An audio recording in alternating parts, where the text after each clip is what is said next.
This episode of ACP FAQs is presented by the American Covenant Party, protecting democracy.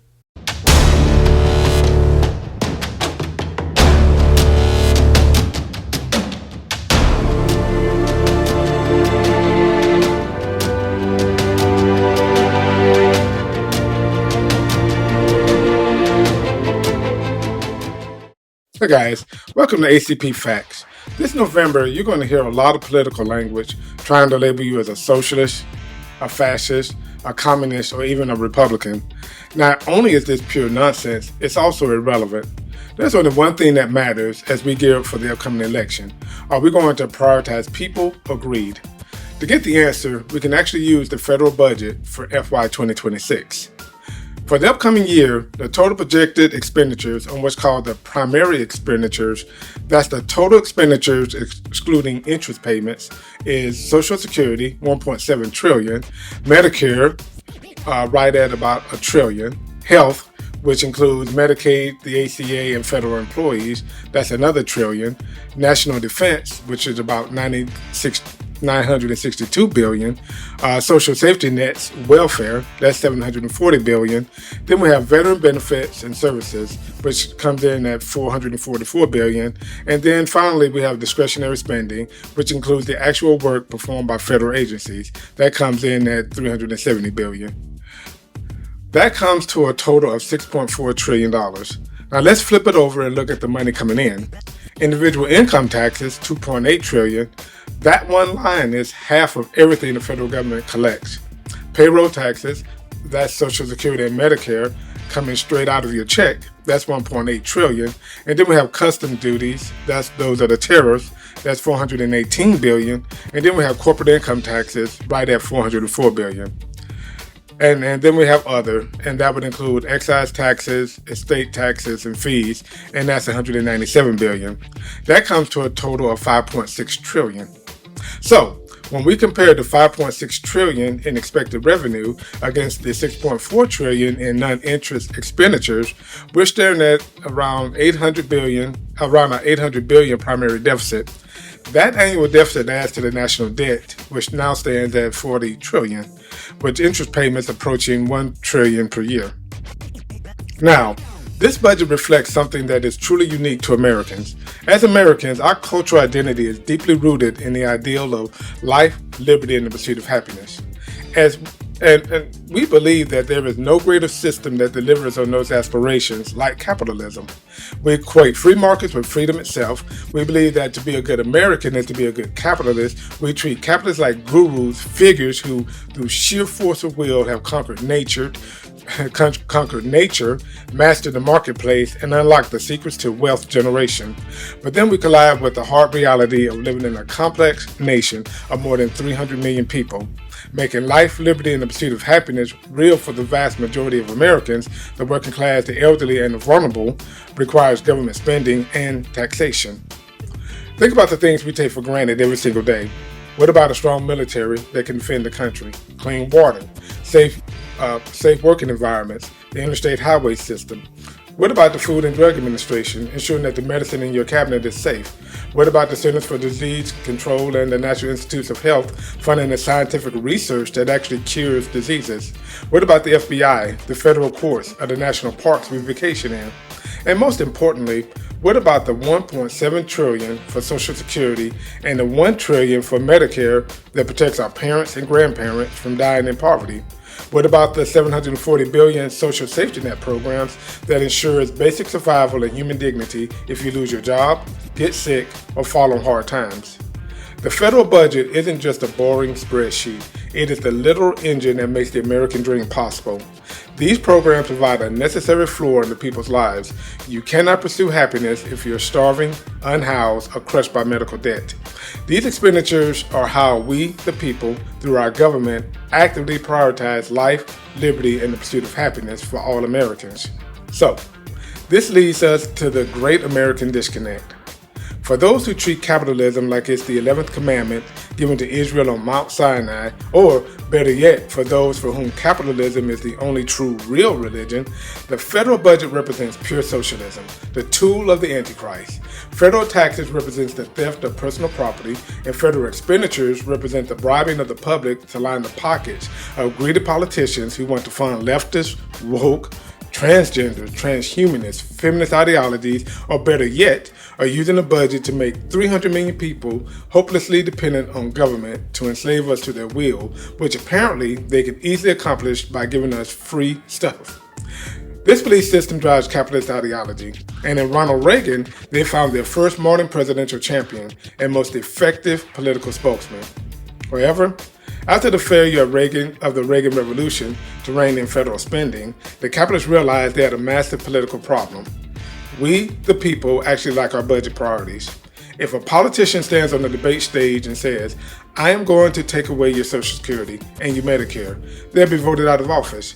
These programs are simply too popular to kill through a direct democratic vote. So, if you can't attack the expenditure side of the ledger directly, how do you destroy it? You attack the revenue side. You starve the beast. Using this strategy, Republicans started aggressive tax cuts, which were sold as economic growth and, by extension, individual freedom.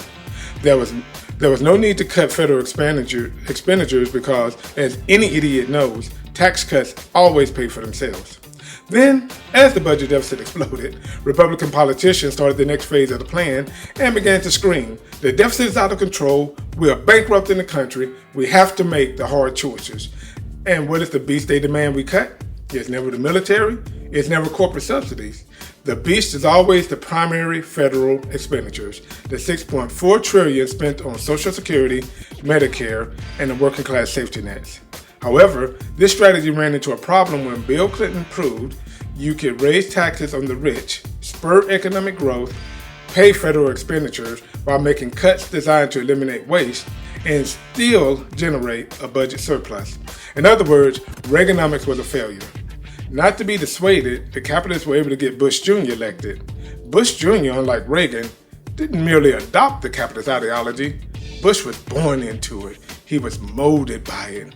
So like the good native son, he passed two massive tax cuts in 2001 and 2003. However, by aggressively cutting revenue while simultaneously expanding expenditures, specifically by launching two massive unfunded wars in Iraq and Afghanistan and creating a new Medicare prescription drug benefit, the surplus evaporated. The federal budget plunged into massive deficits.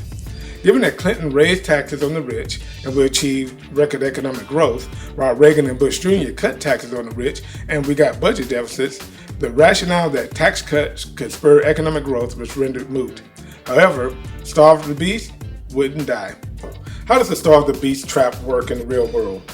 Let's take a look at the presidency of Barack Obama. When Obama took office in 2009, he inherited a collapsing economy. To stop a total depression, the federal government had to step in. They executed massive bailouts for the financial sector and the auto industry, interventions that were actually initiated by George W. Bush. And they passed major infrastructure and social spending bills to keep the working class afloat. On top of that, Obama did something that shocked Washington. He decided to use honest math. For years, the billions spent on the wars in Iraq and Afghanistan were kept off the official books in emergency accounts. Obama put those wars back on the actual budget. Because of the economic collapse, the bailouts, and the honest war accounting, the federal deficit naturally spiked, and that's exactly when the capitalists sprung the trap. The trap was weaponizing the deficit. Suddenly, the same politicians who had happily voted for the Bush tax cuts and the unfunded wars pivoted. It was time to pounce.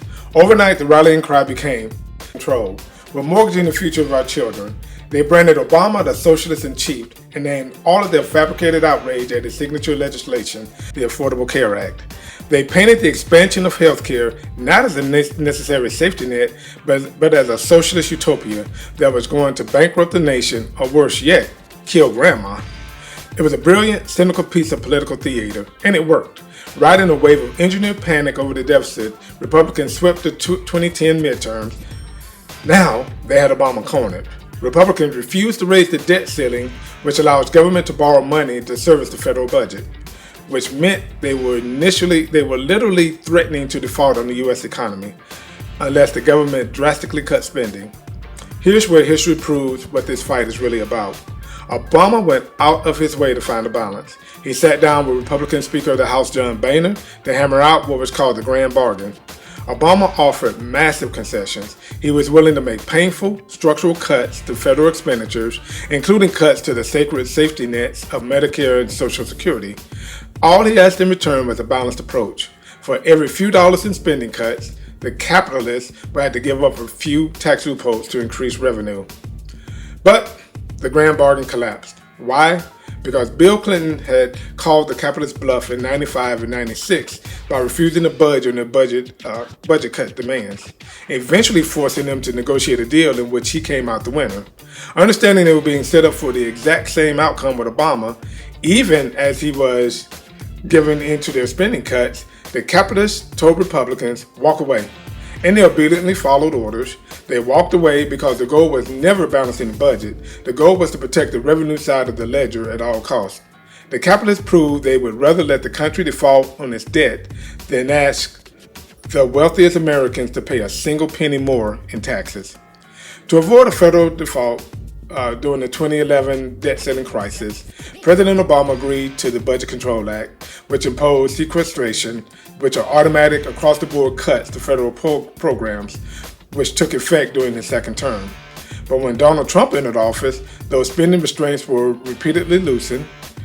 At the same time, Republicans enacted major tax cuts for corporations and the wealthy while pursuing new spending priorities, including the construction of a border wall. The result was not fiscal discipline, but a sharp expansion of the federal deficit.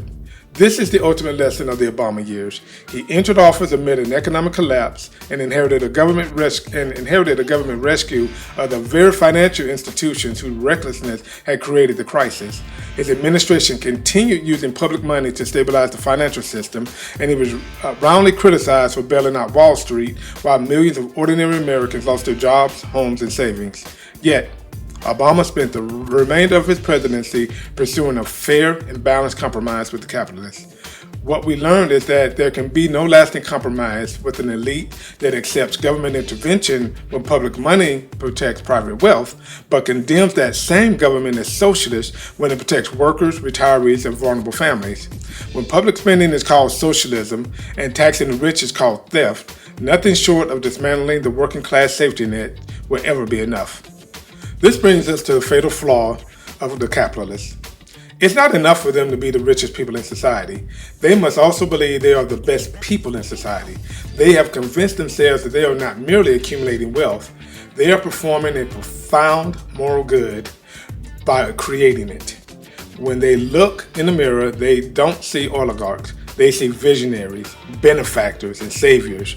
So why do they believe they possess a divine right to lead society? And why do they believe their wealth, including the taxes they owe, should remain beyond the reach of the public? Their worldview rests on four core rationalizations. One, they are the job creators.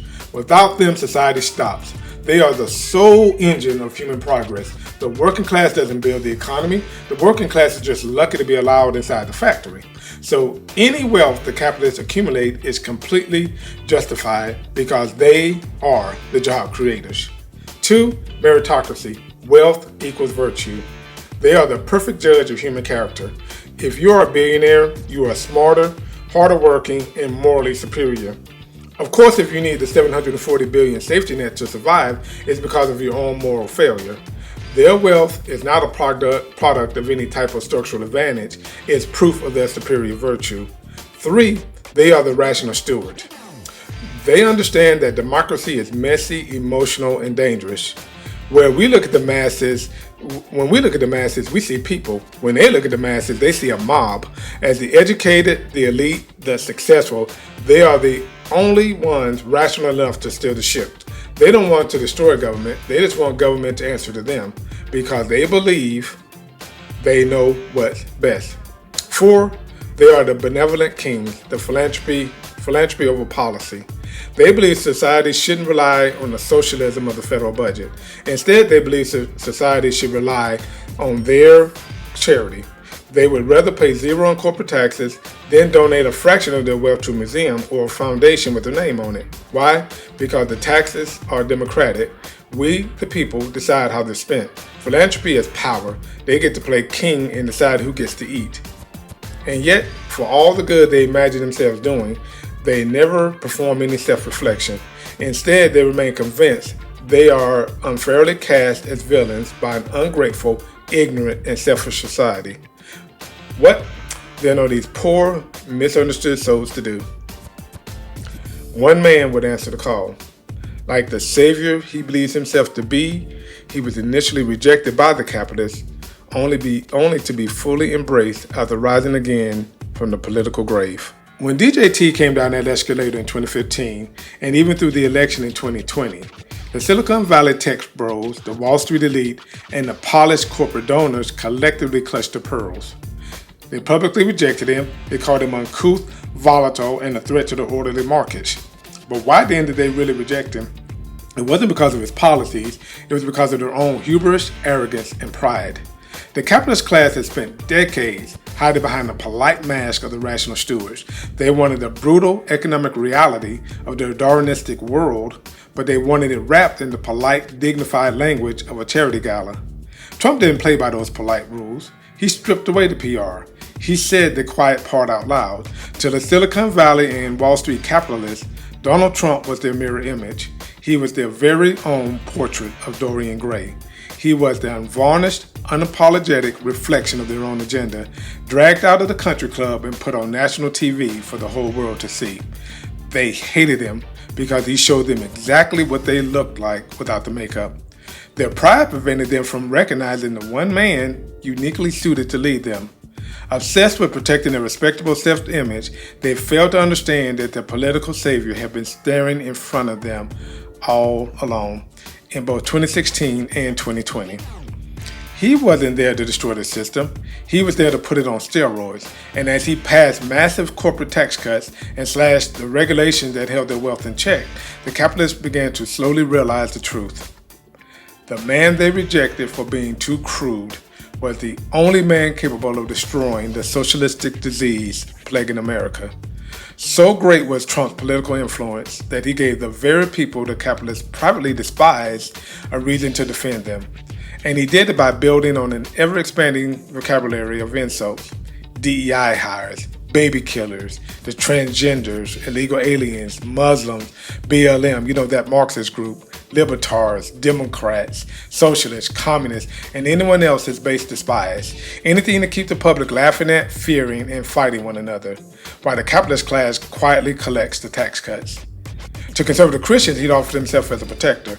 I will defend you from those who hate God. I will win the cultural war on your behalf. Like the savior he imagines himself to be, he promised deliverance not from economic insecurity, but from a list of their cultural enemies. With Trump championing their policies and the MAGA army firmly behind him, the capitalist class went all in for Trump in 2024. And look at the results. Like the portrait of Dorian Gray, Trump bears all the ugliness while the capitalist class reaps all the rewards. So far, they have secured nearly everything on their ultimate wish list. Permanent tax cuts, locking in massive wealth transfers at the top, the privatization of space and AI, billions in federal funding funneled to tech billionaires while rolling back the regulations that keep those technologies safe for the public, resource extraction, the brazen willingness to leverage the U.S. military to secure oil and resources in foreign nations, treating the armed forces like private security for multinational corporations, the debt shift, a massive shift of the burden for paying down a national debt that's hurtling towards $40 trillion directly onto the backs of the working class, the attack on voting, a systemic assault on the democratic process itself. Because if you want to prevent the working class from using government to demand a fair share, you have to destroy the one mechanism that makes that socialistic nonsense possible: the right to vote. And while billionaires get their tax cuts at the federal level, look what happens at the state level. States following the capitalist playbooks are gutting their own income taxes for the rich. How do they make up for the shortfall? By squeezing the working class. We're seeing massive spikes in property values, skyrocketing property taxes, punishing insurance rates, and regressive sales taxes that hit the working poor the hardest. On top of all this, We stand at the precipice of a massive economic disruption as artificial intelligence threatens to eliminate or fundamentally transform millions of jobs. And what is the response from the capitalists? They have become so brazen and so emboldened that they now openly dictate which jobs will survive, what human labor will be worth, and what role ordinary people will be permitted to play in their economy of the future. We are watching the construction of a modern feudal order, a form of digital serfdom in which they own the technology, they control the capital, and the rest of us are left to compete for whatever scraps remain. And then the ultimate trap snaps shut. The capitalist class extracts billions from the government through contracts, subsidies, tax breaks, bailouts, and political access. They fill the administration with capitalists, buy influence through figures such as Elon Musk and Jeff Bezos, and shape public policy to serve private wealth. Then they turn around and tell you that the government they bought is corrupt. But instead of blaming the people who purchased that influence, they tell us that government itself is the source of our anxiety. They tell us that the political class doesn't care about us, that our tax dollars are being wasted, that the only solution to cut taxes is to cut taxes, dismantle public programs, and get government out of the social safety net business. Their message is seductive. We shouldn't have to pay taxes, and neither should you. Keep a few more dollars in your pocket, cut the programs that protect you, gut the safety net, shrink the only institution powerful enough to restrain our concentrated wealth. And while working people celebrate the few extra pennies returned to them, the capitalist class walks away with billions, leaving everyone else to compete for increasingly scarce jobs, rising costs, and whatever scraps remain tomorrow.